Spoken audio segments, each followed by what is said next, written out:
बेटा इस क्वेश्चन का आंसर, इस क्वेश्चन को करेंगे कैसे, देखिए first order reaction has rate constant, मतलब you have given the rate constant कितना 1.15 into 10 की पावर -3.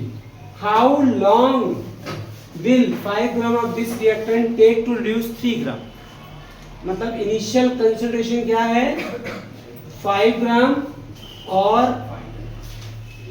हाउ लॉन्ग कितना टाइम लेगा कहाँ तक 3 ग्राम तक, मतलब you have to ask the T, you have to solve the T. T को तो क्या होगा 2.303 अपन के लॉग किसके होगा और नॉट अपन किसके है आर के, ये होगा आपका 2.303 अपन के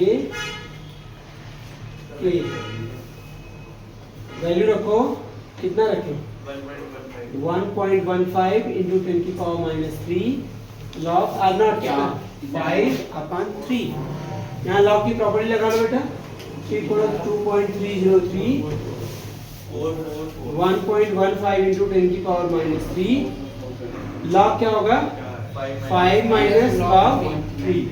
बेटा वैल्यू पुट कर दो यहाँ पे, और वैल्यू पुट करने पे कितना आ जाएगा 444 सेकंड आ जाएगा इसका आंसर. ये करोगे अगला वाला करो बेटा. इस क्वेश्चन का solution, time required to decompose associated to half of the initial amount is 60 minute. इसका मतलब क्या दिया है हाफ लाइफ पीरियड दिया. यहाँ डिफाइन करा time required to decompose associated to half of initial amount. Half of initial amount को कितना लगेगा बता, कितना टाइम लगेगा हाफ लाइफ पीरियड, मतलब ये आपको दिया है क्या टी हाफ दिया है 60 मिनट्स, ठीक है ना. और अगर इसको सेकंड में कन्वर्ट कर ले तो क्या होगा 60 इंटू 60 1300 सेकंड हो जाएगा, ठीक है. और क्या पूछा जा रहा है आपसे रेट कांस्टेंट. तो फर्स्ट ऑर्डर में देखो हाफ लाइफ दिया हो और रेट कांस्टेंट पूछ रहा तो क्या होता है फॉर्मूला उसका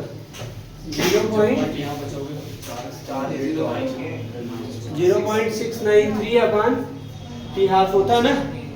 अब क्या होगा 0.693 अपन 3600, ये सेकेंड में था ना, तो क्या होगा 1.925 इंटू 10 की पावर -4 सेकेंड इनवर्स.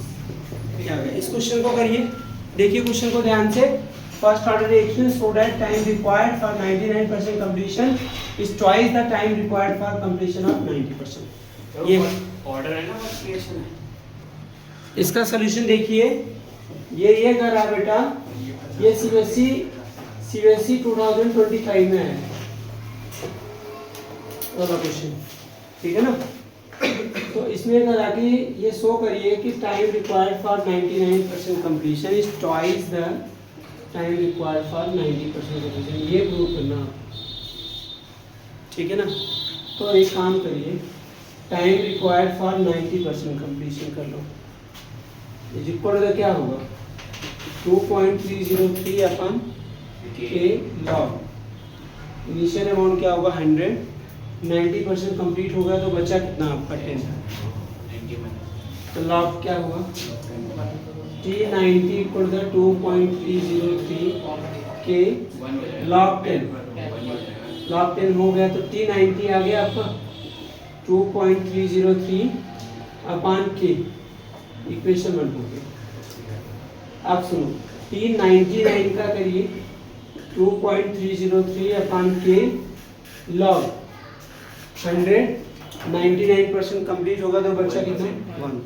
तो लॉग 100 की वैल्यू कितनी आ गई, तो 2.303 अपान के लॉग 100 इंटू 2, ये इक्वेशन 2 हो गया. From equation 1 and 2, from equation 1 and 2, हाँ. तो ये देखो ये किसके इक्वल है T90 के इक्वल है ना. तो क्या होगा T99 is equal to T90 into 2. Prove हो गया. ये वाला क्वेश्चन सॉल्व करो. ये वाला क्या है एक्सरसाइज का question 4.20 for decomposition of azo isopropane to hexane and nitrogen at 543 Kelvin. The following data are obtained. The following data are obtained. अब इसमें निकालना है आपको कैलकुलेट द रेट कांस्टेंट. क्या फाइंड करना है यहाँ पे? क्या फाइंड करना है बेटा? कैलकुलेट द, फाइंड क्या करना है? रेट कांस्टेंट के फाइंड करना बच्चे आपको. निकालिए. ये भी क्वेश्चन आ चुका है सीबीएसई में. हाँ सभी एक ही होगा. सुनो इसमें क्या निकालना. देखो बेटा यहाँ पे प्रेशर दिया है तो फर्स्ट ऑर्डर रिएक्शन गैसेस पे लगाना. फर्स्ट ऑर्डर क्यों लगाना? कहीं लिखा है? नहीं लिखा. तो क्या करोगे? ये पता लग रहा है ना डिकम्पोजिशन हो रहा है. और डिकम्पोजिशन रिएक्शन क्या होता है? फर्स्ट ऑर्डर होता है. तो के की वैल्यू क्या होगी? 2.303 upon T log pi upon किसके होगा? 2 पीआई माइनस टी टोटल. ये फॉर्मूला ही बताया था आपको ना, बस वो लगा दो आप. अच्छा 2.303 अपॉन 720 ले लिया. लॉग पीआई कितना लेंगे? Very good 35. 2 pi 2 into 35 minus 63 क्योंकि 720 तो प्रेशर कितना है. ठीक है ना. बस for the value find answer. ठीक है ना. इसको सॉल्व कर लो. के की वैल्यू 2.303 अपॉन 720 अपॉन क्या होगा? 720 लॉग 35. तो 70 में से क्या आ गया? 9 हो गया ना. और लॉग 35 नीचे 7 आएगा सर. वो 7 आएगा. लॉग लॉग 5 की वैल्यू अभी तो बताया था, भूल गए इतनी जल्दी. प्रीवियस क्वेश्चन में 720 लॉग 5. लॉग 5 की वैल्यू रख लो 0.699. बस सॉल्व कर लो. All the best. जो होमवर्क दिया उसे सॉल्व करना.